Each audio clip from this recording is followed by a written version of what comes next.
Și acum să inaugurăm noul țarc al lui Haci. Hai să vedem.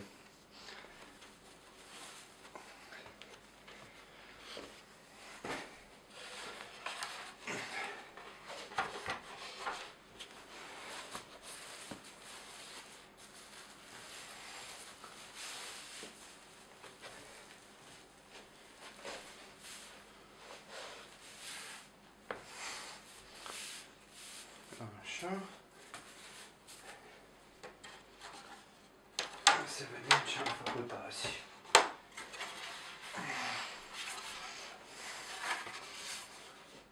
Nu, ce atât.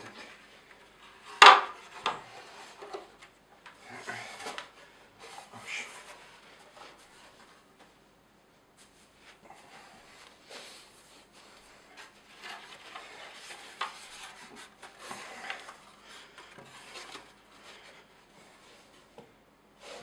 Invers.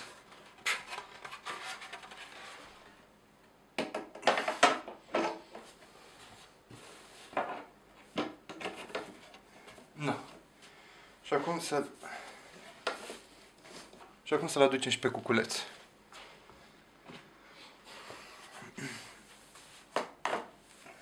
Ia să vedem. Cuculeț, unde ești? Vii un pic. Da, de fapt, hai că pun pe pauză până îl prind. Mai greu, dar am reușit să-l prind.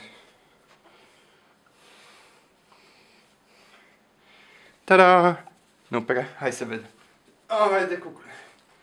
Nu? Cum e?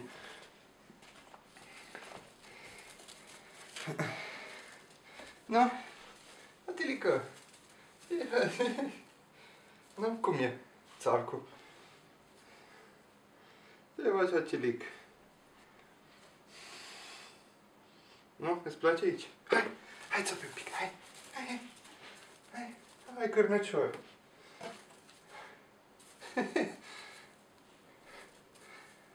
Hai, lângă anele! Hai, țâmburuș!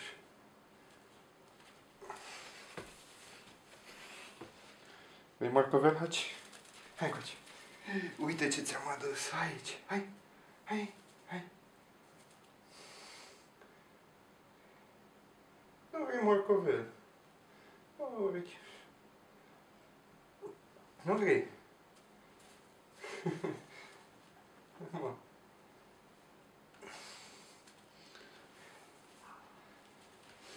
Nu?